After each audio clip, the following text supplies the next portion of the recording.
De empezar a practicar la gimnasia a los 3 años y querer dejarla por completo a los 16, a convertirse en el primer gimnasta mexicano en la historia en calificar a una final de los Juegos Olímpicos. Oro, plata y bronce han sido los colores que han pintado la carrera deportiva de Daniel Corral. Con múltiples apariciones en Juegos Olímpicos, Panamericanos y Universiadas, Daniel Corral es la viva prueba que la determinación y la visualización pueden llevarte lejos. En este episodio se nos revela todo lo que hay detrás de uno de los deportistas de alto rendimiento que más ha impactado a la gimnasia en México. Yo soy Andrés Garza y hoy está con nosotros Daniel Corral. Esto es Compuestos Podcast.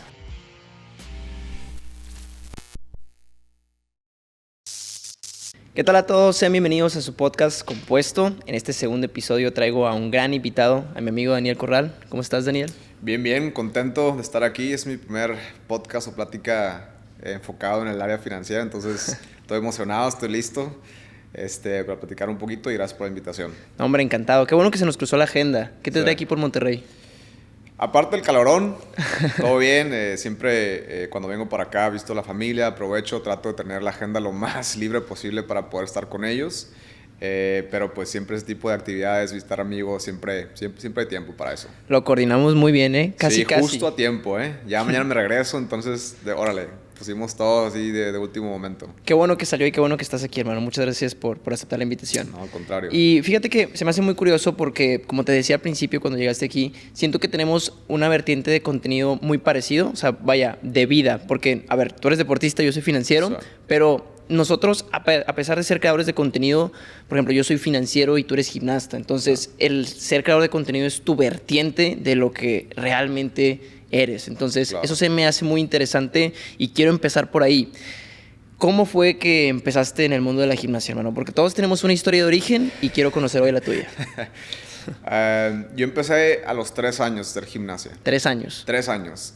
La verdad es, muchas personas tienen así como que mucha curiosidad de cómo fue que inicié mi carrera deportiva. No fue por talentoso, no fue por disciplinado, sino al contrario, ¿no? Por desmadroso. La realidad es que mi mamá ya no me aguantaba en la casa, entonces encontró como que una actividad para yo poder, aunque sea descargar un poco de energías y ya no hacer tantas travesuras en la casa. Y la gimnasia fue para mí como mi parque de diversiones, o sea, fue como mi Disneyland. Y ver todas las barras, ver de que la fosa, los brincolines, los botadores, todo eso para mí era como que wow. Entonces para mí fue como que el medio perfecto para andar jugando, brincando por todas partes, descargar energías, encontrar retos. De hecho hay videos de VHS, donde espero que la gente que nos esté escuchando sepa que es un VHS. Mini Daniel Corral haciendo gimnasia. Sí, no, era un desastre. O sea, era de los que todos los niños estábamos así formaditos y el único niño, o sea, brincando, empujando, volteando para otra parte por sin ningún lado, era yo. Y así, o sea, toda la niñez era así. O sea, era brincar por todas partes, no hacía caso, no escuchaba. Y creo que la gimnasia llegó como que en su momento perfecto. O sea, de ser un desmadre a ser como una persona súper disciplinada, enfocada, o sea, que con mucha claridad en lo que quiero. O sea, creo que la gimnasia canalizó todas las energías que yo tenía hacia algo positivo. Justo esto es lo que te iba a preguntar, si eso fue tu forma de canalizar la energía, que muchas veces no la encontramos, o sea, y qué bueno que la encontraste a una edad temprana. Y me lleva mucho a recordar un ejemplo de estas personas, no recuerdo muy bien el ejemplo, pero que decían que para hacer a las mejores jugadoras de ajedrez, sus padres desde muy pequeños los pusieron como a un ambiente donde el ajedrez se premiaba. O sea, tú decías de que, oye, bueno, vamos a aprender ajedrez y se te premiaba siempre que tenías ajedrez. Y a lo largo de tu vida, desde una edad muy temprana, te vuelves el jugador muy bueno de ajedrez porque a final de cuentas llevas toda tu vida recibiendo ese estímulo positivo en esa parte. Sí, totalmente. En este caso el premio era para mi mamá, ¿no? Yo las clases de gimnasia era para que ella pudiera estar tranquila, descansar de mí. Pero la gimnasia, o sea, siempre lo he dicho, o sea, aparte de que la gimnasia es un deporte súper complicado y muy, muy completo, porque en realidad en el caso de los hombres son 6 aparatos diferentes y en el caso de las mujeres 4 aparatos, pero lo que haces en cada aparato no tiene nada que ver entre uno y otro. O sea, los ejercicios que hago yo en piso no tienen nada que ver con los ejercicios que yo hago en anillos o en barra fija o en paralela, salto de caballo, arzones. O sea, en realidad es una disciplina, pero dentro de ella son 6 disciplinas diferentes. y desde chiquito tienes que aprender las bases, tienes que aprender las técnicas y al final pues como en todas las cosas la base es lo más importante, o sea, Claro. la base te va a dar la posibilidad de llegar más lejos y la gimnasia es un deporte que tienes que entrar a temprana edad para poder poner o digamos que formar esas bases súper sólidas, porque una vez que ya estás un poco más grande es como que más complicado hacer que el gimnasta aprenda. Empezamos a hacer cositas, mañas, Sí. hábitos que a lo mejor no nos ayudan en la gimnasia y es mucho más fácil inculcar ciertos hábitos en niños pequeños que ya en gente un poquito, obvio, niños más grandes. Claro, como aprender un idioma muy Sí, parecido. y aparte, pues la dificultad en realidad es como ilimitada. Entonces, Sí. aprender un ejercicio ya a una edad de alto rendimiento, digamos a partir de los 18, 20 años, nos toma alrededor de 6 a 8 meses, ¿no? Aprenderlo. O sea, ya cada vez la dificultad va creciendo, va siendo mucho más complicado aprender el elemento, te da más miedo, corres más riesgos. Sí, claro. Y imagínate, o sea, nosotros tenemos que presentar alrededor de, ¿qué serán? 70, 80 movimientos distintos de la máxima dificultad en una competencia, debido en tus aparatos. Entonces, imagínate, todo, la gimnasia es perfección, es estética, porque de alguna u otra manera el juez está viendo y está tratando de quitarte puntos Sí. en cualquier movimiento que a lo mejor no esté perfecto, en un ángulo perfecto. Entonces, la cantidad de horas que debemos dedicar a dominar un elemento es muchísimo. Ahora, súmale que son 6 aparatos diferentes Sí, y en cada justo. uno presentas, o sea, alrededor de 10. Y justo, por ejemplo, ahí es lo que iba. Empiezas a los 3 años y empiezas así full, ¿hasta qué edad más o menos? No, de los 3 años es puro como, Experimentar. sí, o sea, experimentar, divertirte, jugar. Sí, pues claro, nada ya. Y yo creo que me empezaron a detectar talento en la gimnasia como a los 10 años. Ok. O sea, luego se nota, ¿no? El entrenador que sabe acerca de la gimnasia, cuando un niño empieza a aprender muy rápido y cuando el elemento que haces se ve como que súper fácil. Creo que la magia o el arte de la gimnasia es hacer algo súper difícil y que tú, por ejemplo, que no sabes mucho de gimnasia, que estés en el público sentado y digas, yo puedo hacer eso. Ok. Ese es el arte de la gimnasia. Ese es como que cuando un gimnasta tiene mucho talento y es muy, muy bueno, haces ver las cosas súper fáciles, que la gente que no sabe nada diga, yo puedo hacer un triple mortal con giro. ¿Sí? Eso me recuerda mucho a una frase que dice Albert Einstein, que si tú conoces de gran magnitud en un tema, se lo puedes explicar a una persona de 8 años a la perfección. Exactamente. Entonces creo que es muy similar en eso Sí. en la gimnasia, que lo haces ver fácil para cualquier espectador. Sí, totalmente. Y por ejemplo, entonces, desde los 3 más o menos ahí vas experimentando, a los 10 empiezas a detectar talento y luego dentro de tu investigación noté que a los 16 tuviste como un punto que a mí se me hace bien interesante porque yo también tuve un punto en mi carrera. Yo no iba a estudiar finanzas porque empecé la carrera y me daba mucho miedo porque pensaba que no era bueno en matemáticas financieras, que era una de las primeras materias que llevé. ¿Tú tuviste algo similar en la carrera de gimnasia? Sí, o sea, creo que los puntos donde la vida te da golpes duros, o experiencias, digamos, no tan satisfactorias o felices. Y como niño chiquito, o sea, a mis 16, 17 años, pues no sabes acerca de las herramientas que necesitas o no sabes realmente el camino que tienes que cruzar o los obstáculos que tienes que superar para poder llegar a algo importante. Entonces, al primer golpe duro que la vida te manda, pues ya piensas de que okay, la gimnasia no es para mí, esto ya no me gusta. Obviamente a nadie le gusta perder, entonces Claro. deja de ser entretenido, deja de ser un deporte o una actividad que disfrutas cuando estás perdiendo, cuando ves la dificultad o lo difícil que es lograr algo. Para mí mi mayor golpe fue cuando tenía 17 años.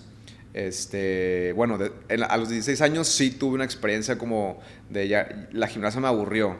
Empecé a ganar, o sea, todas las competencias en las que lleva, empecé a ganar. Y llegó un momento donde pues, el hambre o sea, murió totalmente. O sea, ya para mí no había otra motivación para ir a selección nacional, pues era más o menos a esa edad, entre los 18 años. Ok. Yo no aspiraba a selección nacional. Entonces, a nivel nacional empecé yo a ganar todas las competencias. Entonces, para mí ya era como, pues ya no había motivación, ya no había como un reto. Sí. Y justo platicando un poquito con gente muy cercana a mí, llegué a entender que realmente lo que me apasionaba era eran los retos. O sea, Sí. la gimnasia en sí me encanta, me gusta, pero me apasionaba más la parte de la obsesión de superar o tener retos por las cuales trabajar día a día. Claro. O sea, si tú me quitas esa parte de los retos de la gimnasia, para mí la gimnasia no tenía sentido. Entonces, eso fue como que a los 10 años fue como uno de los motivos por los cuales yo ya me quería retirar, ya me quería salir porque me había aburrido. Mis papás sabiamente me dijeron, aguántate un año más, a ver qué sucede. Y bueno, me aguanté un año más, entré a selección nacional. Al año siguiente fui al Campeonato del Mundo en Stuttgart, Alemania. Tenía 17 años y era mundial clasificatorio para Juegos Olímpicos de Beijing 2008. Ok. Por falta de experiencia, falta de madurez, falta de nivel también. Digo, tenía 17 años. Sí. No clasifiqué a Juegos Olímpicos y típico, ¿no? O sea, como niño a lo mejor hasta berrinchudo de que esto no es para mí. La realidad es de que pues fue un golpe de tristeza muy fuerte porque pues fue decepción. O sea, uno como niño tiene una aspiración. Claro. Y lo peor que le puede hacer a un niño es matar esa aspiración, ¿no? Y aparte traías esta de que soy muy bueno compitiendo a nivel nacional y luego vas y te enfrentas a un reto a lo mejor más grande para ese momento. Exactamente. Y dices, achis, pues ya me quebré, Sí, o sea, no entiendo. Sí. O sea, fue un golpe duro, ¿no? De ganar todo a nivel nacional, de repente cruzas a las grandes ligas. Sí. Y la vida te dice, ok, este es el verdadero nivel que tienes que tú superar. Y estás compitiendo contra gimnastas arriba de 20, 24 años que ya tienen experiencias olímpicas, medallas, mundiales y todo. Pues hay un mundo de diferencia, Sí, ¿no? De claro. experiencia, nivel. Entonces yo regreso y para mí era como que la gimnasia pues no es, o sea, no tengo el talento, no tengo la capacidad, no tengo ni el nivel. Y me quebré, o sea, me quebré emocionalmente. Mis papás nuevamente, o sea, llegaron a una parte importante de mantenerme en la gimnasia, de decir, tranquilo, o sea, inténtalo otra vez, vamos a ver el año que viene, a ver cómo te va. Y pues vaya, o sea, al final pues me quedé 28 años en el mundo de la gimnasia. ¿Pero te mantuviste por ese consejo de tus padres o dentro escuchaste una voz tuya que dijiste, ¿sabes qué? Esto es para mí, o qué te hizo mantenerte en ese momento específicamente de quiebre? Sí, yo creo que me di cuenta en una competencia de selección nacional de Juegos Centroamericanos, donde empecé a meterme dentro de los primeros lugares. Empecé a medallar en ciertas pruebas y estaba ya compitiendo con gente que ya de Juegos Olímpicos. Entonces ahí fue cuando me di cuenta de que, ok, o sea, hay talento, hay posibilidad de hacer algo. En ese momento recuerdo, le pregunté a mi entrenador de que, a ver, ¿cuál es la historia de logros en la gimnasia mexicana? O sea, ¿qué logros han sido importantes, o sea, detrás de mí? O sea, ¿qué gimnastas mexicanos han tenido como que medallas a nivel internacional?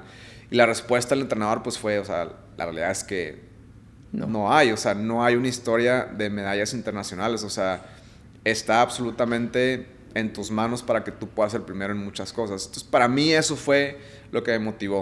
O sea, en vez de tener la mentalidad de que, como que, chale, o sea... Si nadie lo ha hecho es por algo.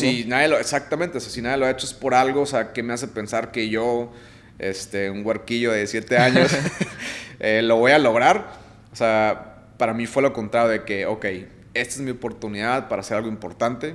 En aquel entonces pensaba, o sea, en que mi nombre fuera como inmortal, ¿no? Que Claro. mi nombre quedara por siempre en la historia de la gimnasia mexicana. Y para mí eso fue como el reto. Dejé a un lado como que el gusto por la gimnasia y me enfoqué demasiado y agarré como que ese reto para decir, ok, esta es mi oportunidad de hacer algo que nadie antes ha hecho. Y para mí esa satisfacción de lograrlo ha sido como que lo más bonito, ¿no? Lo mejor. ¿Por qué? Porque, pues, solamente hay una primera vez. O sea, solamente hay uno que lo logra por primera vez y a partir de eso, pues, la gente empieza a creer, ¿no? Entonces yo quise ser ese punto de partida de la gimnasia mexicana, que a partir de mí la gente empezara a creer que es posible estar en los primeros o en top del mundo, ganar medallas y ponerse al tú por tú con potencias como Estados Unidos, Alemania, Japón, China, Rusia. Y eso es lo que yo más me llevo toda mi carrera deportiva. Y eso es increíble porque como bien lo mencionas, a final de cuentas siempre requieres que alguien pues abra la punta para los logros, para poder decir, no, es que sí se puede, porque mira, ya hay un caso, ¿sabes? Sí. Y muchas veces ser ese primer caso es muy complicado porque no tienes ningún historial, o sea, vaya, tú te estás abriendo el camino y es mucho de tener tu propia autoconfianza muy bien desarrollada, de decir, claro que se puede, ¿no? Sí. Y ese proceso de autoconfianza, ¿cómo lo desarrollaste? Porque me queda clarísimo la filosofía del reto, que creo que se presenta en cualquier industria. A final de cuentas, incluso en empresarios o en cualquier estilo, llega un punto donde ya se vuelve más el reto que el beneficio económico o el beneficio del trofeo, lo que hay por detrás, sino más bien el reto de seguir siendo y superándose a ser mejor. ¿De dónde, por ejemplo, empezaste a desarrollar esa autoconfianza de poco a poco ir creyéndome que yo podía también formar parte de los lugares, aún sin tener un historial previo en México? Yo creo, o sea, creo que para mí estuvo muy claro de hay que descubrir hasta dónde uno es capaz de llegar. O sea, los límites realmente, o sea, no los ponemos nosotros. Claro. Y muchas veces, o sea, ahí me queda súper claro, sin saberlo en ese momento, actuaba de tal manera que bajo como una cierta filosofía, ¿no? De que los límites que vemos no son los límites del cuerpo, sino de la mente. Entonces, cuando todo lo empiezas a traducir a que todo es más como psicológico y que tanto algo quieres en la vida y todos los obstáculos y dificultades que se te ponen realmente son pruebas, ¿no? Para ver, ok, qué tantas ganas tienes de lograr algo. Entonces, yo soy una persona súper determinada y creo que para mí esa es la palabra que me define como ser humano. Y esa determinación me hizo pues lograr todo lo que logré. Y lo curioso aquí de la determinación es que no tiene nada que ver con el talento, no tiene nada que ver con la capacidad, no tiene nada que ver incluso con la inteligencia. Es simplemente qué tanto estás dispuesto a hacer en tu vida para lograr algo. Claro. O sea, no puedes querer algo a medias. ¿Por qué? Sí. Porque en la primera dificultad abandonas misión.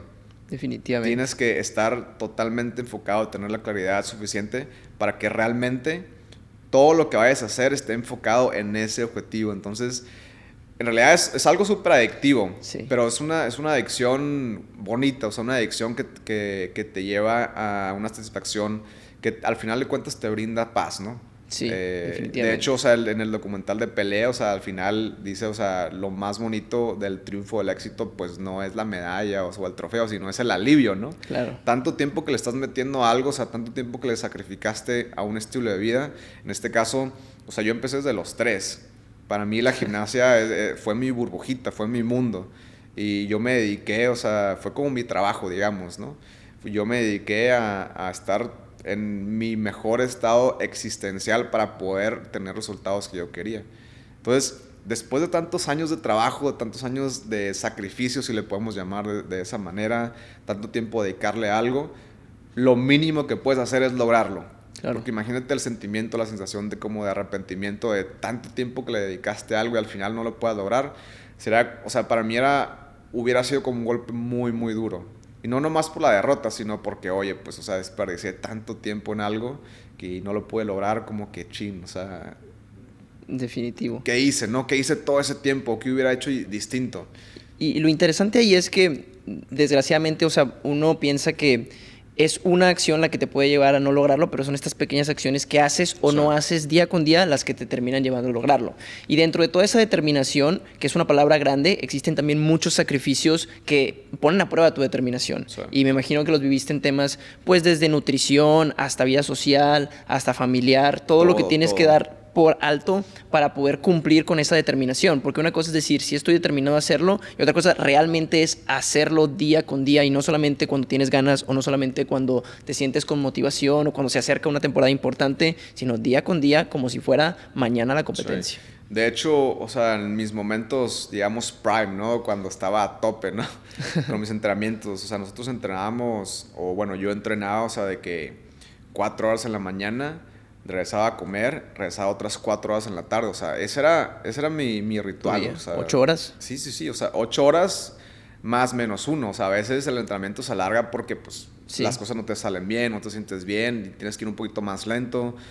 Esto sin contar el tiempo que le dedicas a la terapia física, que es súper importante. La recuperación. Sí, esto sin contar el tiempo que le dedicas a tu psicólogo o psicóloga, porque, o sea, la parte mental, la parte emocional es clave. Y eso también sin contar el tiempo que le dedicas a tu doctora. Hay un médico de cabecera que necesita pues estar checando, porque no somos máquinas, somos cuerpos y en algún momento pues nos podemos romper.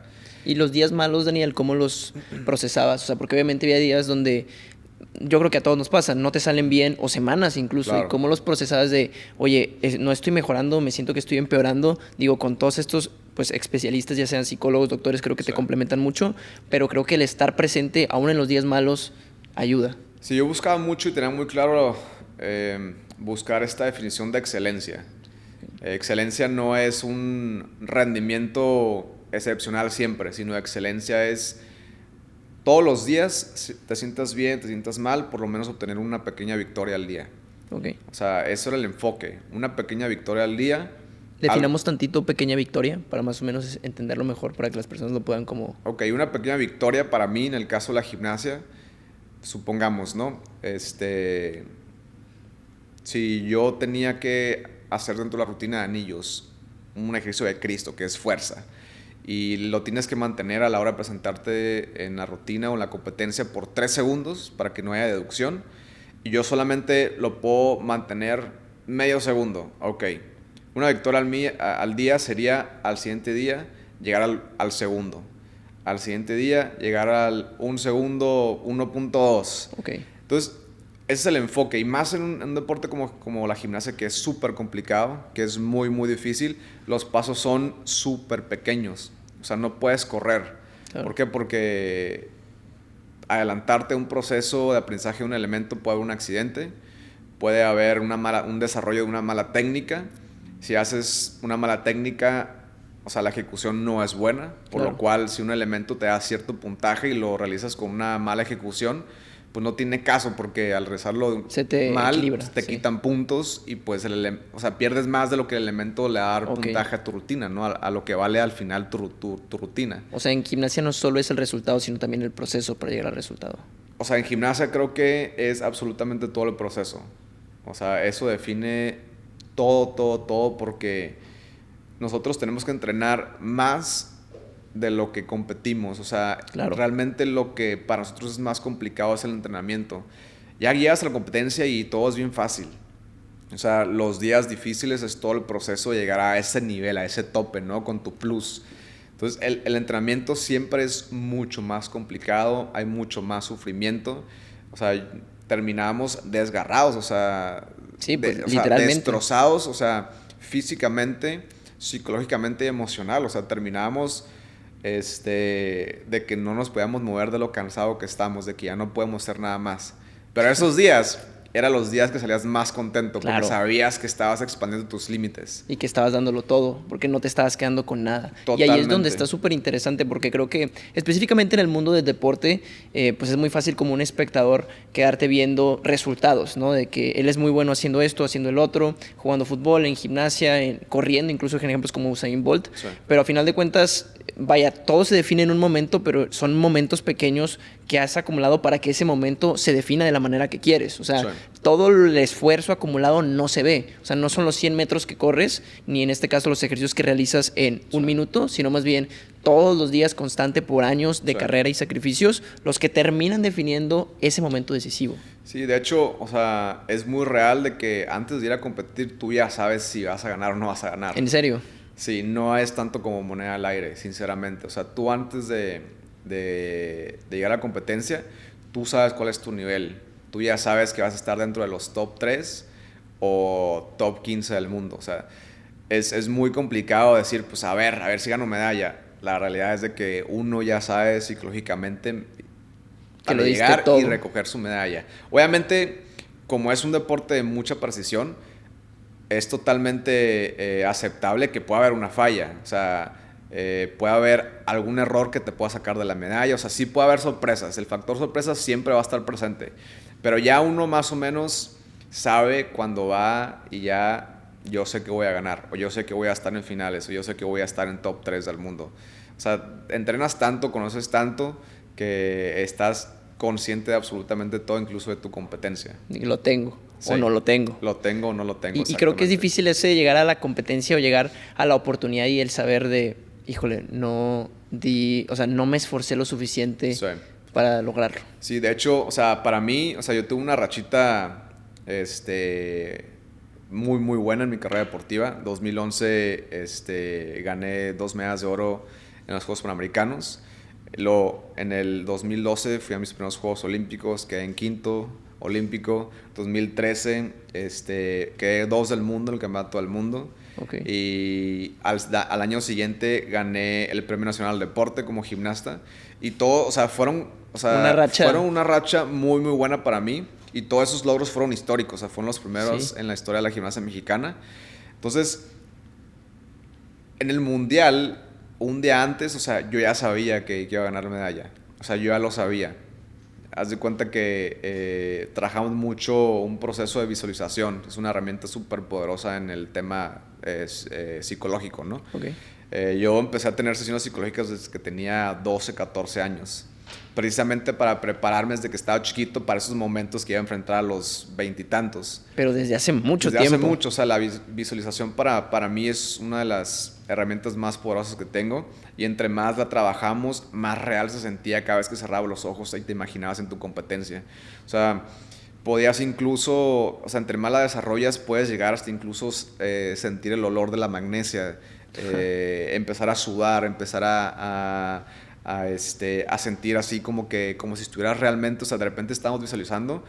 Y no sé si te ha pasado, ¿no? Que estás dormido y de repente hay un movimiento. Sí. Bueno, involuntario. exactamente. Sí. O sea, llegamos hasta ese punto de tanto que lo hacíamos, porque simplemente ya tu mente se programaba, como no sabe distinguir entre la realidad y la imaginación. Claro. O sea, llegabas al punto donde tu mente ya sabía exactamente lo que tenía que hacer en cada momento.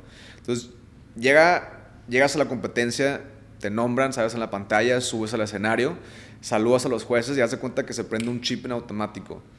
Y empiezas simplemente a hacer tu rutina y tu mente empieza como que a reconocer como que, ok, ya he estado en este lugar antes. Entonces, nada de lo que yo estoy viviendo me resulta total desconocido. Todo para mí es familiar. Okay. Entonces, cuando recuerdo la rutina, o sea, yo recuerdo, o sea, incluso con un ruidajo alrededor, o sea, podía yo escuchar como que los latidos de mi corazón, podía yo escuchar cada toque que se hacía sobre el cabello con arzón. O sea, todo está súper presente y llegas como que a una capacidad de enfoque y bastante increíble. Y por ejemplo, para los que nos están escuchando y para mí mismo, que también lo estoy viendo y pensando ahorita, obviamente esto es un grado de preparación mental para poder llegar a ese nivel de visualización enorme, sí. Pero por ejemplo, si alguien quisiera empezar con esa técnica de visualización brevemente en su casa, pausando este podcast, ¿cómo le recomendarías a alguien que empezara brevemente, o sea, su primera práctica? Sí, o sea, creo que, y esto aplica mucho también al tema de meditación. Claro.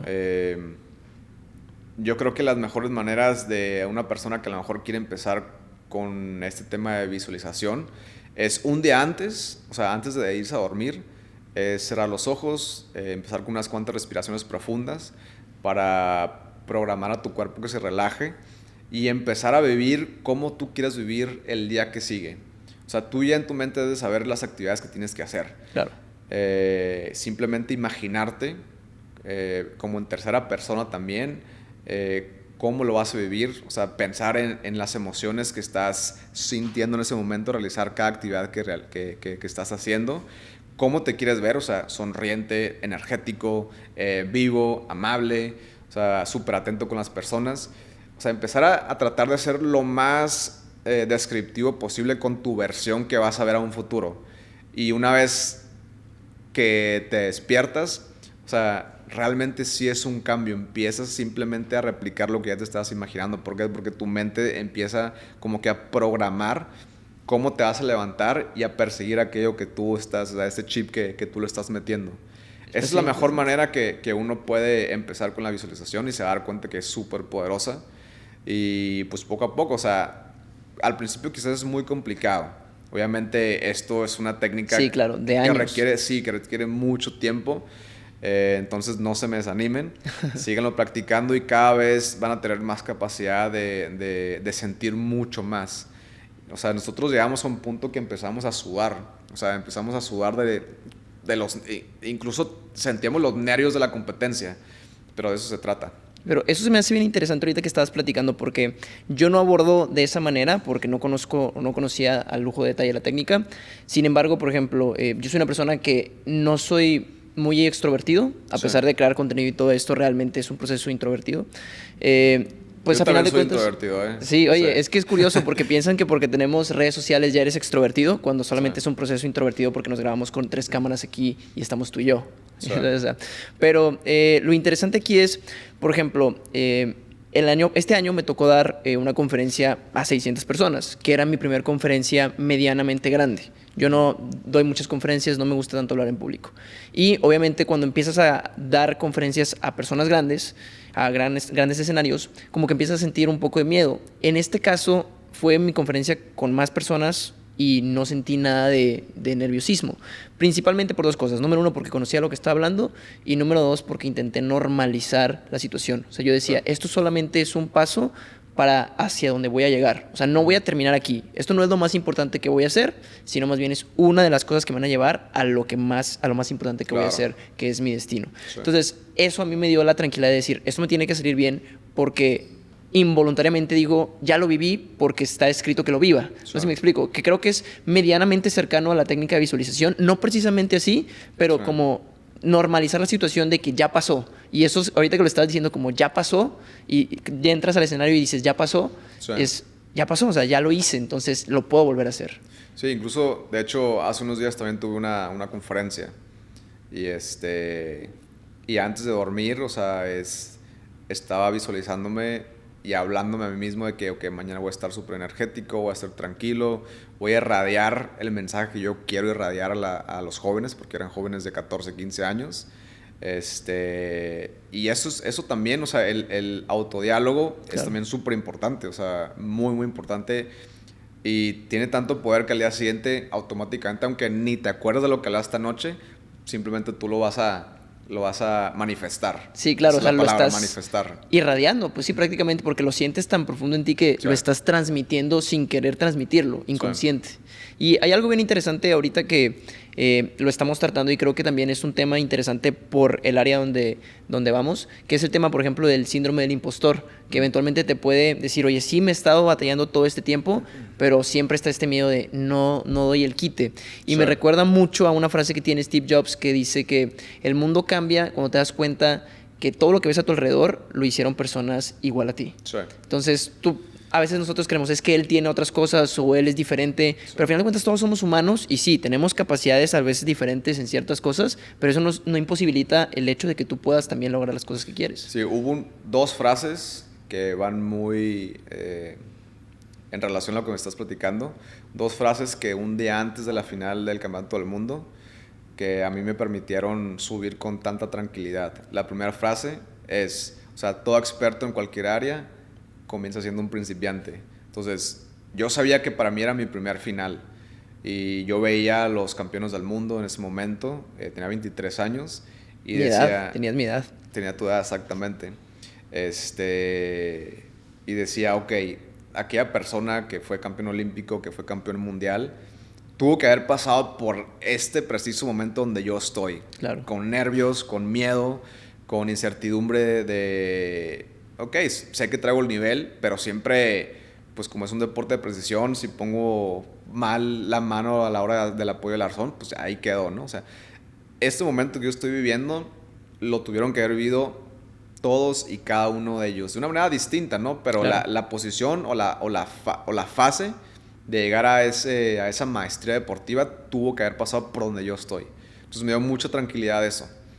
Y segunda frase que me relajó aún más, que me hizo salir todavía con mucha más tranquilidad, mucha más confianza y seguridad en mí mismo, fue, o sea, un solo éxito lo suficientemente grande tiene la capacidad de eliminar cualquier historial de derrotas. Definitivo. O sea, no importa cuántas veces vaya a fallar, y si falla honesta, ok, no pasa nada. Lo único que tengo que hacer es un éxito. Lo tengo que intentar las veces que sean necesarias para que ese éxito elimine todos los años que no lo pude lograr. Definitivo. Entonces, o sea, y al final pues siempre la gente se acuerda del éxito, o sea, no se acuerda que... ¿Cuántas veces fracasaste? Sí, exactamente, o sea, si nos ponemos a pensar, pues yo fui a los mundiales desde los 16 años, entonces estamos hablando que 16, 17, 18, 19, 20, 21, 22, o sea, 7 mundiales consecutivos fracasando tratando de conseguir esa medalla y hasta el siguiente año yo lo pude lograr. Pero son esos, o sea, ese éxito es la acumulación de todos los fracasos porque todos los aprendizajes te llevan hacia eso. Y me recuerda mucho, por ejemplo, porque en inversiones, Warren Buffett lo menciona mucho, no tienes que tener todas las inversiones correctas, tienes que tener 2 o 3 inversiones grandes que funcionen en grande. Entonces no tienes que ser, y es imposible que tengas todo bien, porque muchas veces vemos personas ya un poquito más formadas y decimos, es que ellos ya están hechos, pero al final de cuentas todos también pasaron por este proceso de alguna u otra forma, y no es como que empezaron así en cualquier disciplina ya con la vida resuelta. O sea, tienen sus procesos y se nos olvida que si alguien es bueno en algo, no es la primera vez que lo hace.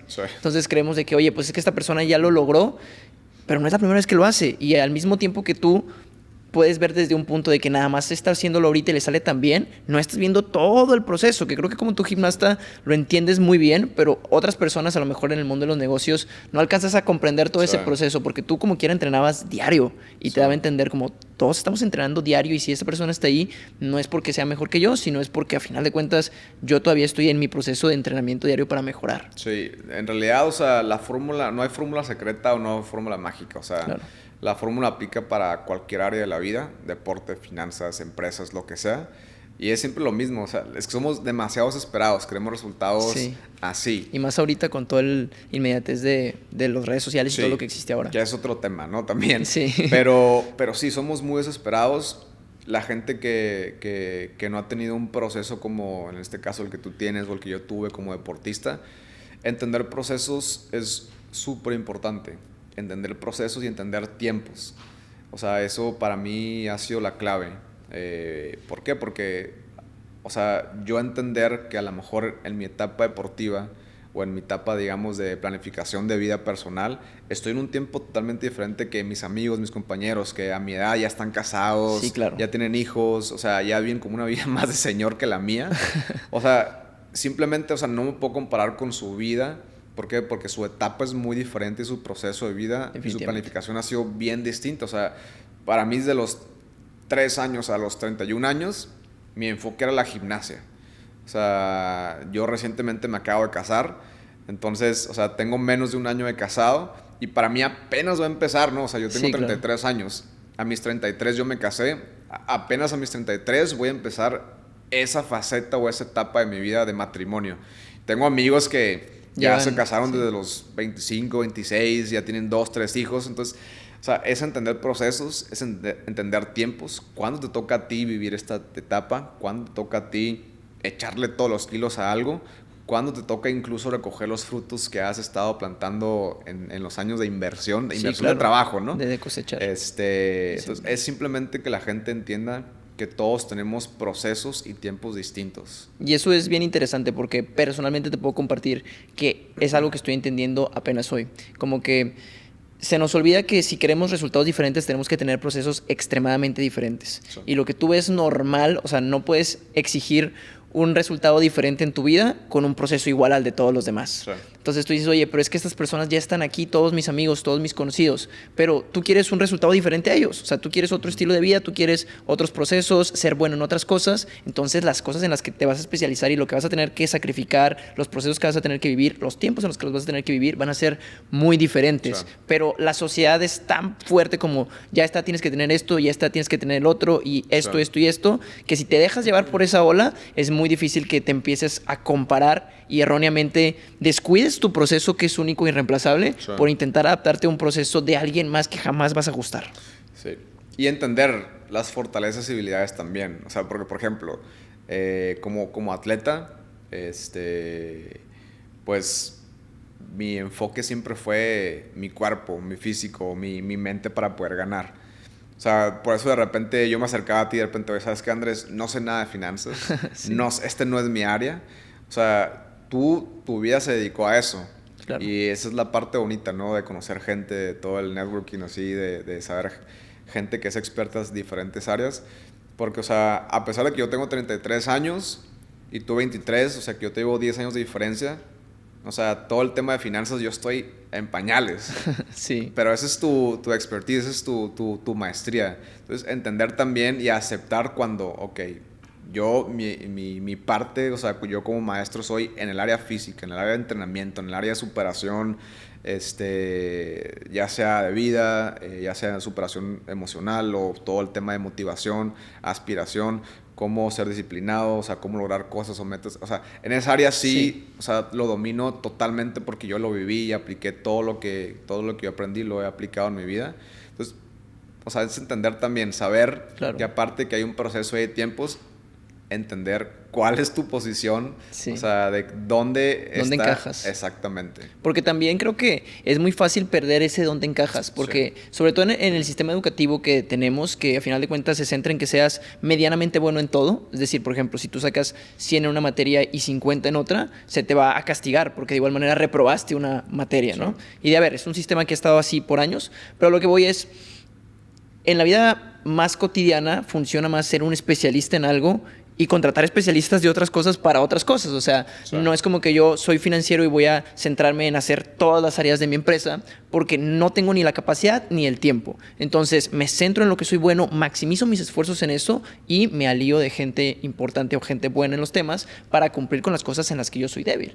Y eso es muy difícil de a veces encontrar si no construyes tu identidad muy clara, porque siempre vas a estar diciendo es que yo debería ser medianamente bueno en todo, pero luego sales al mundo real y se premia a los especialistas, algo que es el mejor en algo, no el medianamente bueno en todo. Si bien es cierto que es importante tener conocimiento general, la realidad es que el ser un especialista es lo que te lleva a un grado de excelencia, como lo mencionas tú. Sí, y o sea, no veo otra manera, sinceramente, que la especialización te lleva, como tú dices, a niveles que a lo mejor ni siquiera imaginaste. O sea, yo te puedo decir que mi especialidad fue la gimnasia y en eso me enfoqué. O sea, para mí, mi enfoque toda mi vida fue en el tema de gimnasia y eso fue lo que me dediqué. 28 años de mi vida me dediqué a ser un maestro de eso. Y sí, o sea, en realidad, si haces demasiadas cosas, simplemente te vuelves un experto en nada. Definitivamente. Y, por ejemplo, aquí va un punto bien interesante y quiero tocarlo contigo porque quiero tu opinión al respecto. Sí.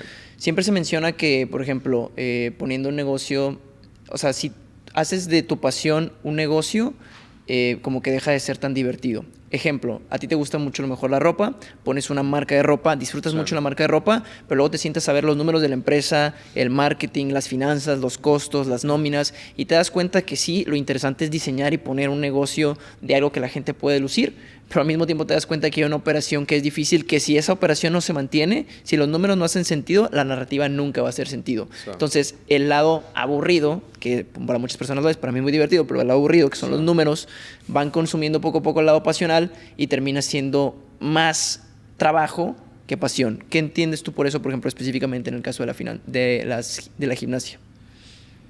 Yo lo veo más que nada reflejado en el tema de cuando se te olvida por qué empezaste la gimnasia, que simplemente empieza por diversión, por jugar, por retarte y tener una satisfacción de que lograste algo, y lo empiezas a traducir por medallas, es cuando todo el gusto por un deporte, por una actividad, se va. Y te voy a decir lo que pasa, o sea, por lo general los atletas, lo que hacemos o la trampa en la que caemos es que nosotros le brindamos nuestro valor como ser humano, o sea, nuestra existencia en este mundo, va de acuerdo a las medallas o los logros que tenemos. Si yo soy primer lugar, soy súper valioso para el mundo. Si yo soy último lugar, sí, ¿qué valgo? ¿Dónde quedas? Exactamente. Entonces, no es muy distante a lo que hacemos en la sociedad con otros temas como el éxito económico. Exactamente. Es muy parecido. Sí, y ahí es donde solito, o sea, no puedes tú dejarle a otra cosa que defina lo que tú vales como ser humano. Y creo que, o sea, todavía un mejor ejemplo de lo que vivimos en las redes sociales. Sí, claro. ¿Cuál es el numerito famoso que todos estamos buscando cuando nos presentan a alguien? ¿Cuántos seguidores tiene?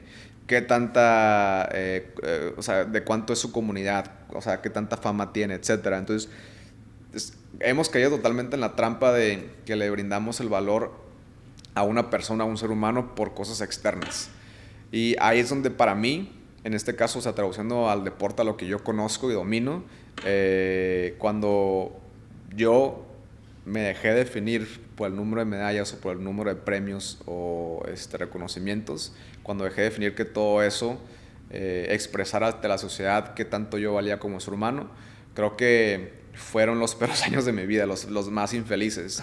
Porque imagínate, o sea, estamos hablando de que ganar un mundial, ganar unos Juegos Olímpicos, pues es bien difícil. O sea, no es algo fácil, no es algo que lo puedas hacer a cada rato. Claro. O sea, ¿por qué? Porque todo el mundo está entrenando por un mismo objetivo que tú.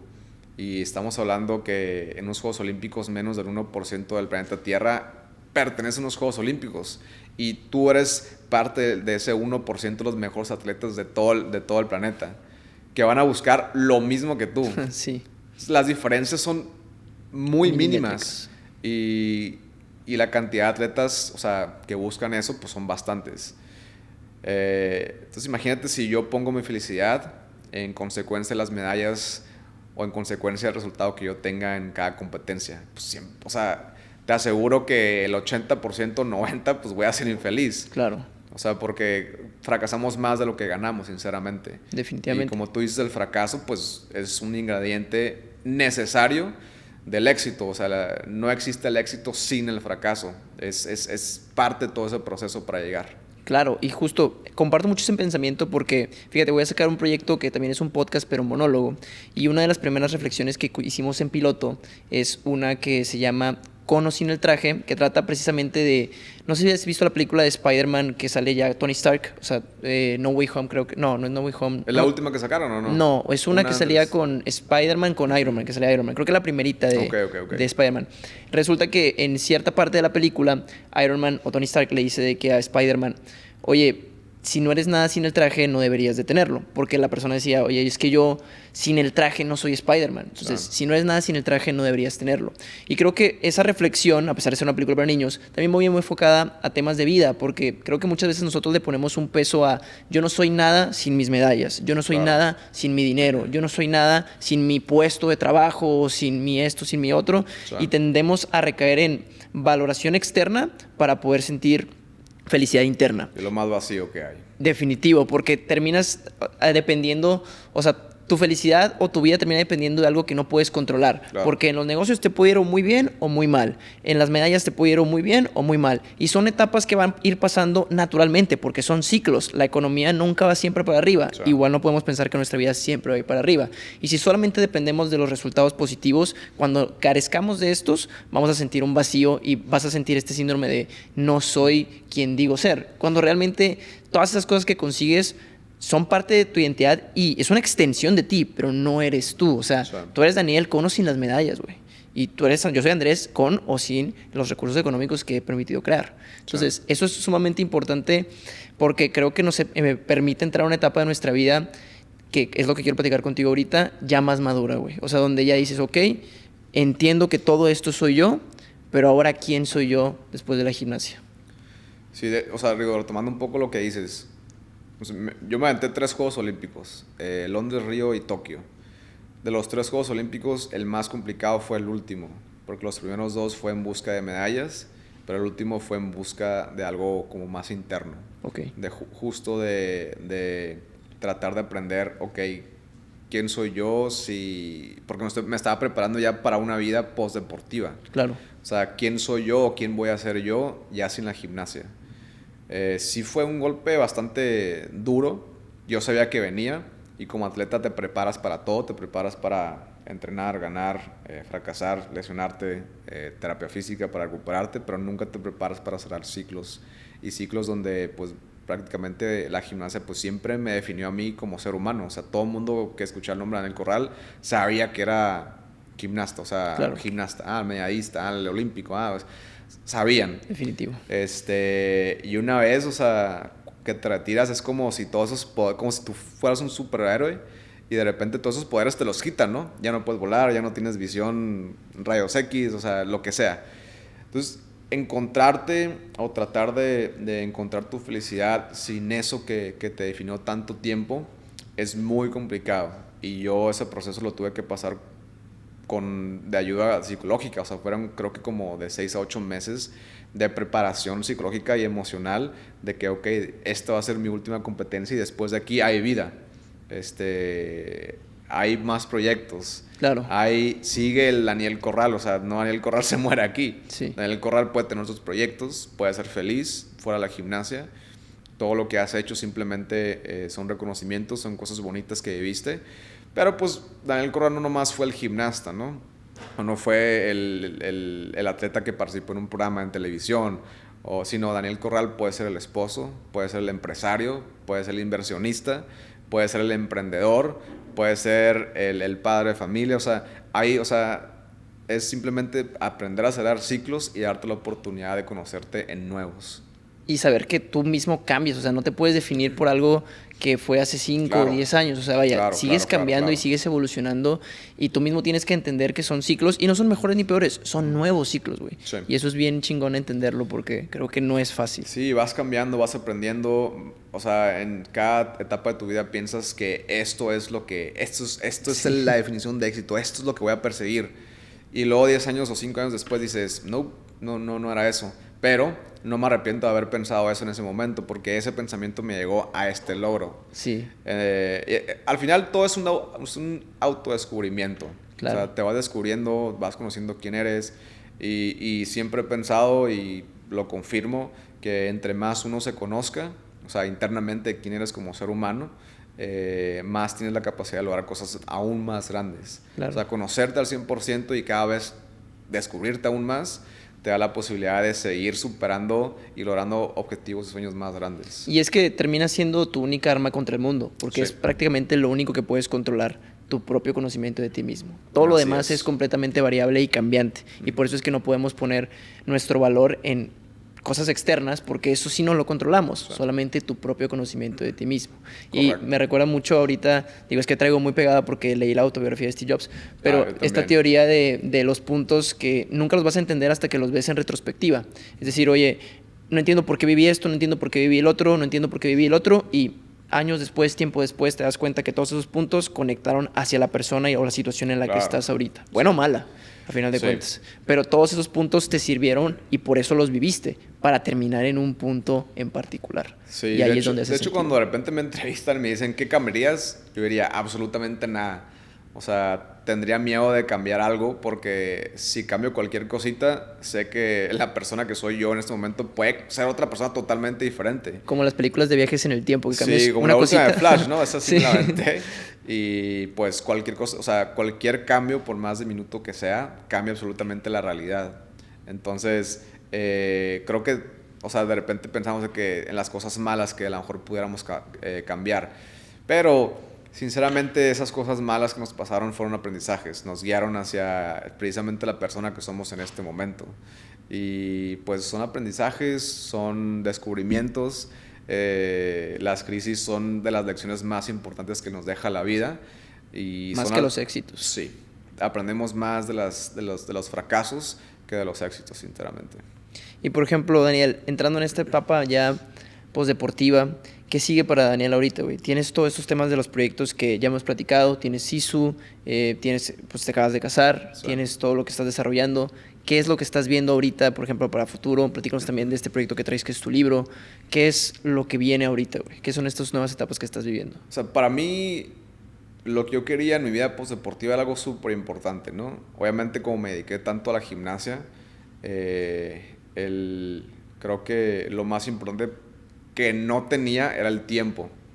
Entonces, en mi etapa postdeportiva, yo lo que quiero hacer es que lo más preciado que tenga es tiempo libre para mí, para mi esposa, para mi familia, para mis futuros hijos.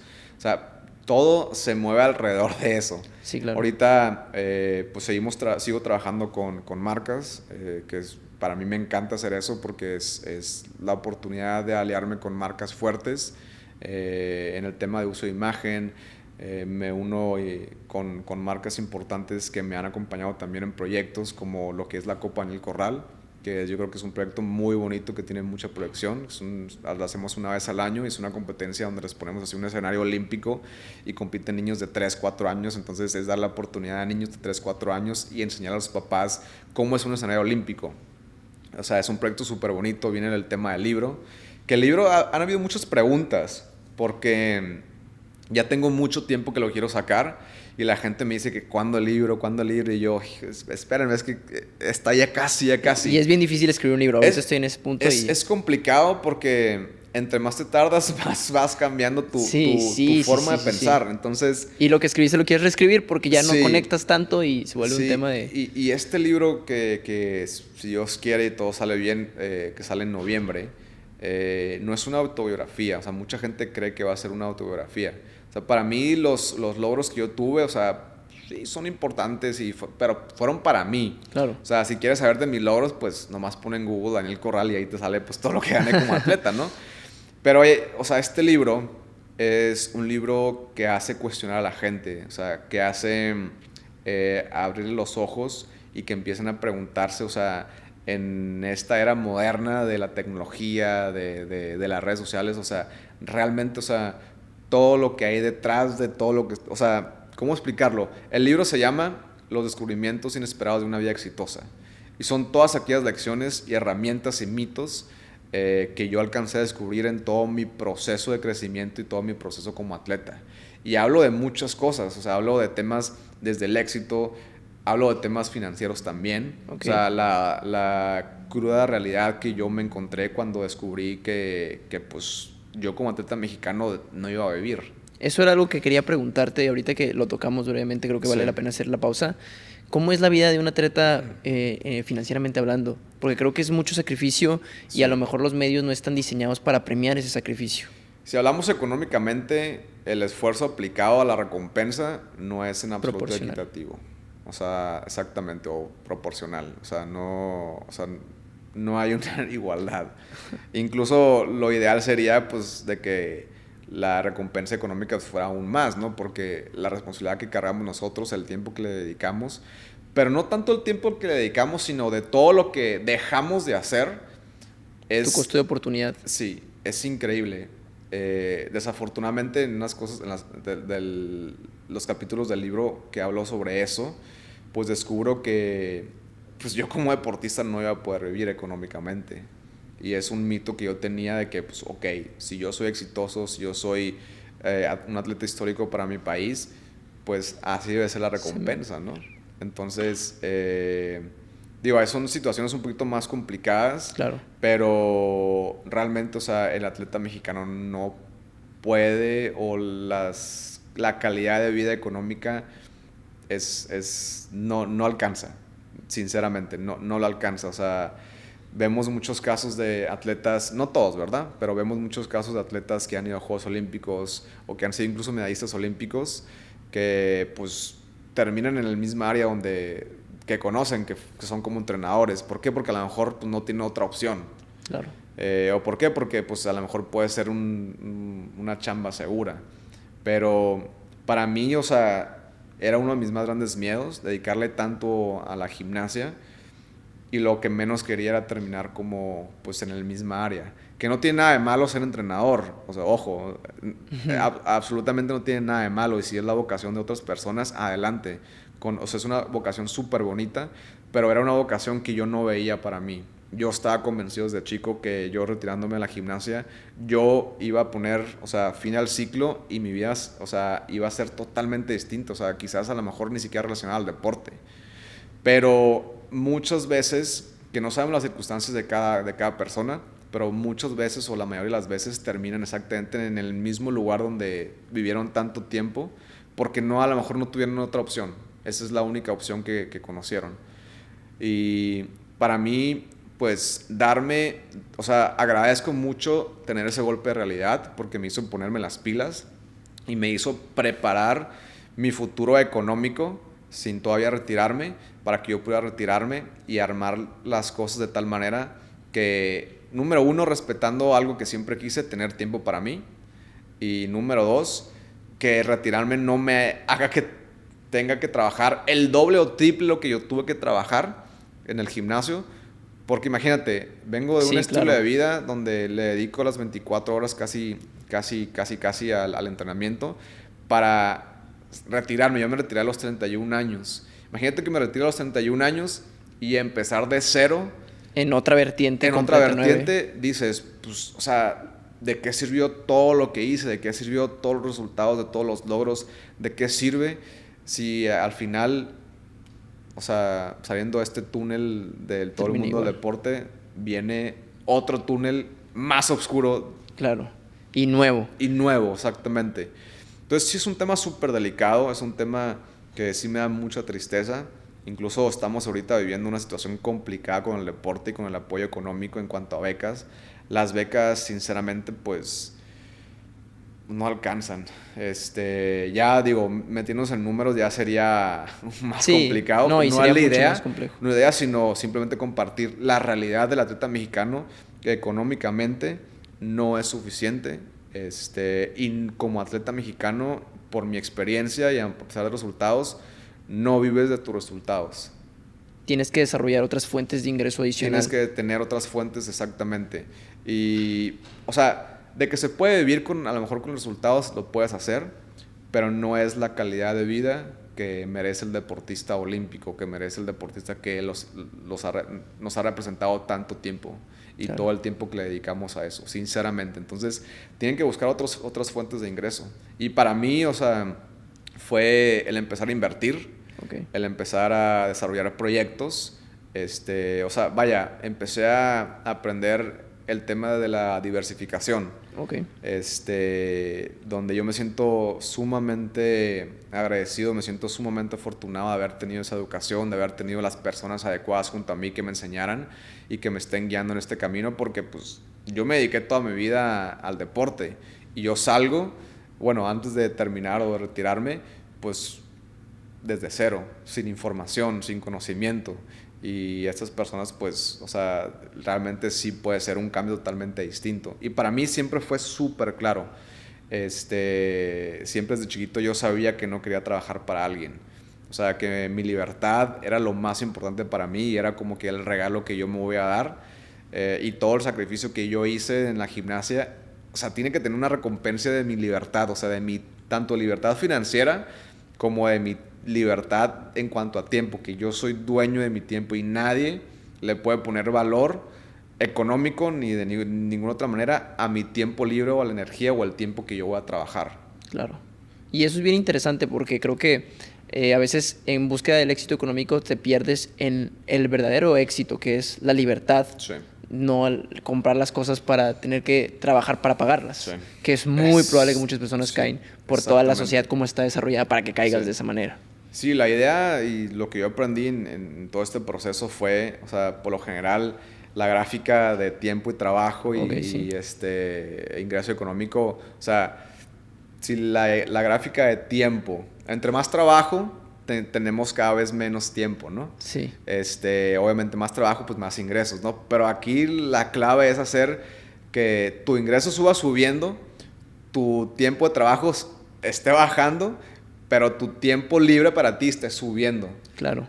Y ahí es donde entra el tema de las inversiones. Exactamente. Porque, por ejemplo, tus inversiones o el dinero que generas para invertir lo haces mediante tu ingreso activo, que es trabajando normalmente pues para conseguir este ingreso y después que este ingreso sea administrado de la manera correcta para que eventualmente y con el tiempo te produzca ingreso pasivo para el cual ya no tengas que estar invirtiendo su tiempo. Que definitivamente es probable que el ingreso pasivo sea menor que el ingreso activo, pero no estás tomando en cuenta que en el ingreso activo estás agregando dinero y tiempo. Sí. Y en el ingreso pasivo solo agregaste dinero y tu tiempo ya no forma parte de la ecuación. Sí, y lo he visto en muchos casos, ¿no? Donde, o sea, gente que tiene un nivel socioeconómico súper bueno, pero te cuentan su día a día y pues, o sea, se la pasa todo el día en la oficina, ¿no? Claro. O sea, la parte más bonita, la parte más importante, o sea, ¿dónde está el tiempo con la familia?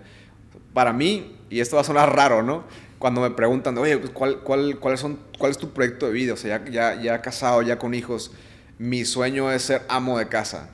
O sea, hacer las cosas de tal manera que económicamente no tenga ningún problema, que le pueda dar yo la vida, la calidad de vida económica a mi esposa, a mis hijos, y yo poder tener todo el tiempo del mundo para poder estar 24/7 en mi casa para ver crecer a mis hijos. Y que si yo me los quiero llevar de viaje, lo pueda hacer.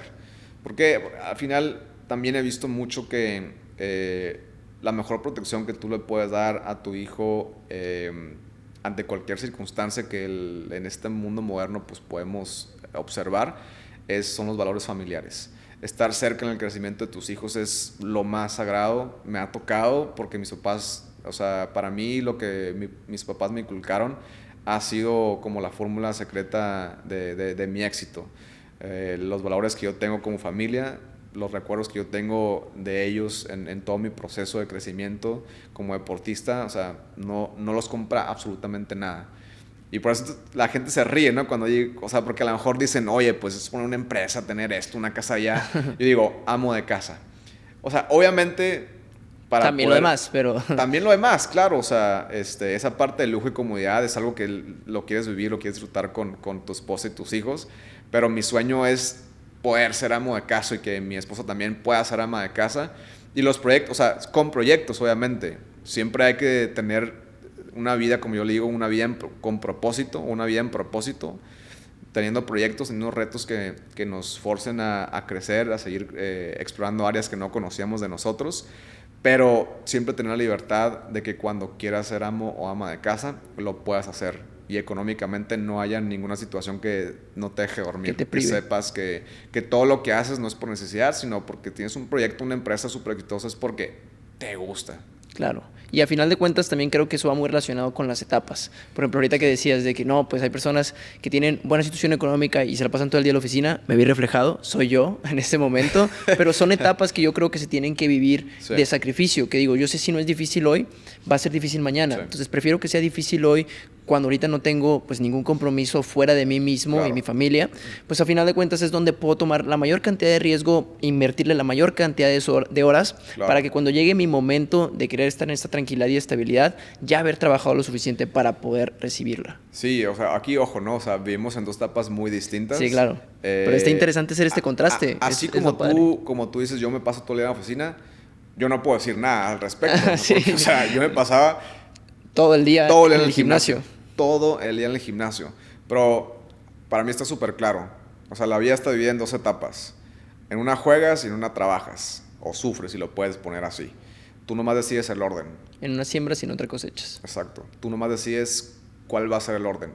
Si en tu primera etapa de tu vida, o en tus primeros 50 años, si lo podemos poner así, trabajas y sufres, y en los otros 50 años disfrutas, celebras, gozas de todo lo que trabajaste. O al revés, la gente que prefiere disfrutar primero, llámese fiestas, llámese no estudiar, no trabajar o no invertir en un proyecto para ti, no crecer, no alimentarse en el tema, o sea, mental, sí. psicoemocional, espiritual, o sea, va a llegar un punto en el cual la vida te va a dar un golpe, ¿no? Y vas a tener que sufrir. ¿Por qué? Porque todo lo que pudiste hacer en esa primera etapa, pues las consecuencias las vas a vivir después. Sí, claro. Entonces, para mí fue súper claro. Y desde chiquito lo tuve muy, muy claro. Y dije, este es mi momento de sufrir. Este es mi momento de partírmela. Solo recuerda muy bien, Daniel. Cuando te retires, tú tienes que enfocarte y que todo lo que has construido sea para que tú disfrutes, para que tú seas feliz, para que tú tengas el tiempo del mundo. Cosas que no tuve en mi primera etapa de sufrimiento trabajo, ¿no? Claro. Pero sí, siembra. y así es, o sea, no hay esa etapa de libertad ni financiera ni libertad en cuanto a tiempo, sino hay una etapa donde seas un esclavo de tus propios sueños y de tus propios objetivos. Y al final de cuentas esa libertad conlleva una responsabilidad de por medio. O sea, muchas Sí. personas quieren ser libres, pero no quieren tener la responsabilidad de ser libres. Personas que dicen, no, es que si yo no tuviera mi jefe haría más cosas. Y luego cuando te das cuenta que no tienes jefe y estás cumpliendo un sueño, te das cuenta que si tú no ordenas tu vida, nadie la va a ordenar por ti. Y esa misma libertad que tú quieres conlleva una responsabilidad todavía más importante. Correcto. Entonces es importante saber que en cualquier momento siempre vas a tener algo difícil, pero tú decides cuándo quieres administrar ese difícil. Dentro de esa libertad, tú tienes la responsabilidad de asignarlo cuando tú quieras. Difícil cuando no tiene que ser difícil, o difícil cuando se te haya acumulado todo y tenga que ser difícil de alguna u otra forma. Exactamente. Y Daniel, para ir cerrando un poco, ¿qué crees que haya sido, por ejemplo, lo que te haya permitido en una sola palabra llegar a todas estas metas, tanto personales como profesionales? Una sola palabra que me puedas decir. Determinación. Determinación. O sea, digo, ya lo platicamos al comienzo del podcast, ¿no? De la plática. Que me gusta más que nada porque sentir que es una plática, ¿no? En realidad, Sí, claro. entre dos compas y listo. Pero sí, para mí determinación lo es todo. Define en sí, en gran parte, mi historia de vida. Me define a mí como persona, como ser humano. Repito, o sea, que la determinación, lo bueno es que todo el mundo lo puede tener, porque no tiene nada que ver con el talento, capacidades, inteligencia, o sea, simplemente es decidir qué tanto quieres algo en la vida, y para mí eso es la diferencia entre que una persona lo logre y otra persona no lo logre. Okay. Entonces, determinación lo es absolutamente todo. Y ahorita, por ejemplo, digo, creo que es muy difícil hacerte esta pregunta, pero me interesa ver tu respuesta. Si no hubiera sido la gimnasia, ¿dónde crees que hubieras puesto toda esta energía de determinación? Digo, es muy difícil porque desde los 3 años se dio ese camino. Exacto. Pero ahorita que estás en una etapa, por ejemplo, postdeportiva, más o menos puedes ver poquito. Hablando, o sea, de hecho hace poco tuvimos una plática entre mis papás y mis hermanos, mi familia y yo, ¿no? Y mi hermano era desmadroso, mi hermana también. Y pues dicen que el tercero sale reforzado de los dos. Seguramente, o sea, mi energía se hubiera canalizado en más desmadre. Okay. Yo creo, o sea, ese era mi camino. Entonces, esa energía canalizarla en algún lado. Yo creo que sí. Encontré la gimnasia, me cambió la vida. Y cuando me preguntan qué significa la gimnasia para mí, pues me acuerdo mucho de eso, o sea, de que incluso, o sea, me atrevería a decir que a lo mejor hasta me salvó la vida. Claro. No, uno nunca sabe, ¿no? Pero para mí la gimnasia o el deporte, cuando me preguntan, oye, ¿recomiendas que hagan deporte? En absoluto, o sea, la gimnasia y el deporte son de los mejores formadores de grandes seres humanos, porque te enseñan desde muy, muy corta edad lo que es el trabajo, lo que es la disciplina, lo que es la responsabilidad, lo que es aprender a triunfar, lo que es aprender a fracasar. Te da un estilo de vida y te hace madurar mucho más rápido, por lo cual, pues, o sea, entre más maduro a más temprana edad, pues mejor, porque alcanzas a ver las cosas de una manera muy diferente. Claro. Y esa maduración te puede ahorrar muchos años de tantas caídas y tantos tropezones. Entonces, pues la gimnasia le tengo mucho agradecimiento, más a lo mejor del que la gente se puede imaginar, porque me pongo a pensar, ¿no? Y a divagar un poquito. El lugar no existe, pero pues si ya había un récord de 2 hermanos desmadrosos, el tercero a lo mejor salía más reforzado y el desmadre cada vez iba escalando, ¿no? Sí, claro. Pero digo, pensando así como muy bajamente. Y lo que se me hace muy interesante es que el ejercicio, incluso para los que no se dediquen al deporte profesionalmente, te permite a lo mejor construir desde muy temprana edad, estas conexiones cerebrales de decir, meto esfuerzo, recibo beneficio. Meto esfuerzo, recibo beneficio. Cosa que vas desarrollando tarde o temprano en tu vida, pero entre más rápido los desarrolles, más rápido entiendes esto, y creo que te ahorras años de proceso de entendimiento, como tú dices, varios golpes. Sí, totalmente. Y para terminar, Daniel, toda esta entrevista te he preguntado cosas. ¿Hay algo que tú me quieras preguntar a mí, güey? Hay una pregunta, la estuve pensando muy bien.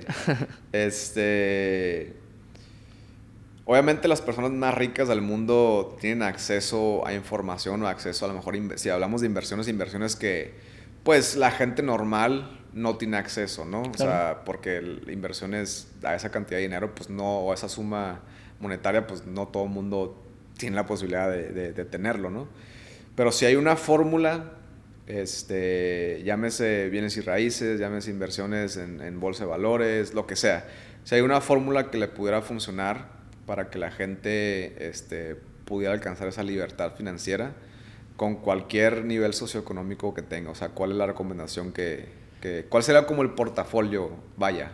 Claro, digo, obviamente existen como ciertos, pues, cosas particulares de las situaciones que dictan ciertas partes, desde oportunidades hasta acceso al capital disponible y todo, porque el consejo más básico es siempre de, obviamente, no gastes más de lo que ganas. Claro. Sin embargo, hay veces donde las posibilidades dentro de la realidad de México y de Latinoamérica pues no se brindan para eso. Sí. Pero si contamos desde un punto de vista de ese privilegio de decir, oye, yo puedo, o sea, si me pongo las pilas y si me disciplino, gastar menos de lo que gano, a final de cuentas es muy importante entender, y es muy similar a la filosofía de vida que tienes tú, que a final de cuentas para acumular capital tienes que tomar riesgos, pero para mantener ese capital tienes que ser más conservador. Entonces, si tú quieres como tal acumular una gran parte de capital a lo largo del tiempo, tienes que tomar riesgos. Y estos riesgos no precisamente significa invertir en una propiedad o invertir en Bitcoin, que muchas personas interpretan eso como riesgos, sino más bien riesgos a lo mejor más grandes como con tu tiempo. Yeah. Decir, oye, ¿sabes qué? Voy a tomar este riesgo que me puede generar un ingreso activo más grande en mi etapa de juventud, de siembra, que puede o no salir, pero estoy dispuesto a tomar este riesgo para en esta etapa donde tengo la mayor posibilidad de riesgo, que es precisamente donde me encuentro yo, capitalizar lo más que puedo las oportunidades que tengo ahora, y una vez que capitalices esas oportunidades con el alto nivel de riesgo que esto conlleva, tanto mental como económico, ahora sí, tomar este capital que has generado a lo largo del tiempo y administrarlo de una manera más cautelosa. Porque de nada nos sirve invertir al principio a lo mejor 100 pesos en una acción que en lo largo de los años se va a multiplicar solo a 200. Si nada más inviertes 100 pesos, el capital es muy pequeño para realmente crear una libertad financiera. Sin embargo, al principio, la inversión en ti mismo, que son las inversiones que a mi punto de ver conllevan más riesgo porque le estás ingresando tu tiempo. O sea, sabes que voy a lo mejor meterle a aprender estabilidad, a hacer esto, a ser un especialista en esto, y eso cuesta más que el dinero a lo largo del tiempo, porque el dinero tiene también una cantidad más amplia que tiempo. Entonces, a final de cuentas es tomar el riesgo de invertir en ti mismo, tomar los riesgos más importantes cuando tengas la capacidad de tomarlos, y una vez que capitalices esos riesgos, tomar ese capital y hacerlo de una manera más tranquila, o sea, tomar un portafolio un poquito más conservador. O sea, todo el mundo entonces, en conclusión, es posible que logre su libertad financiera independientemente de su nivel socioeconómico, o sea, que sí hay forma de que lo puedan lograr. Si tomamos el riesgo y tomamos las variables de que el riesgo puede salir bien o mal, sí. Pero a final de cuentas tenemos muchas vertientes que hay veces donde sí es más complicado, y para eso existe como tal pues las generaciones, ¿no? O sea, hay veces donde tomamos más generaciones de salir de un círculo a otro. Por ejemplo, nosotros partimos de una, nuestros hijos parten de otra y así sucesivamente. Así como nuestros padres nos dieron una oportunidad específica porque sus padres sacrificaron ellos ciertas cosas. Entonces, es dependiendo de dónde partas, porque sí hay mucha diferencia de oportunidades a lo largo del mundo, pero definitivamente si tomamos esta oportunidad de, primero que nada, no que nuestros gastos no nos consuman, y que nuestros ingresos queden por encima, ir capitalizando un poquito de esos ahorros a oportunidades de riesgo, y que ese riesgo nos se termine pagando a lo largo del tiempo, tenemos la oportunidad de tener un portafolio más diversificado. Y entre más joven, mejor, ¿no? Definitivamente, porque es donde tu tiempo es más barato. A mi punto de ver, cuando eres joven, no estás sacrificando tiempo por dinero. Lo que pasa es que cuando llegas a un punto a lo mejor de, vamos a poner los 30 años, ya estás entre dejar mi trabajo que me paga un fijo con mis responsabilidades, y cuando estás en tus 15, 16, 17, 18, todavía tu tiempo no vale lo mismo que va a valer cuando tengas 30, por la naturaleza del ambiente laboral y el mundo corporativo. Entonces, aquí es donde tu tiempo es más barato y aquí es donde tu tiempo es más caro. Entonces, aquí estás dejando ir más que acá. A pesar de que es el mismo tiempo, ya no vale lo mismo. Sí, totalmente. Y de hecho, o sea, si te sientas y empiezas a ver números para alcanzar esa libertad financiera, es más alcanzable de lo que creemos. Sí. Tenemos una idea de que necesitamos millones o billones de pesos para alcanzar esa, o incluso hasta dólares, ¿no? Dependiendo del estilo de vida de cada uno. Pero está más, pienso yo, más cerca de lo que realmente pensamos. Y es todo por tener una planeación.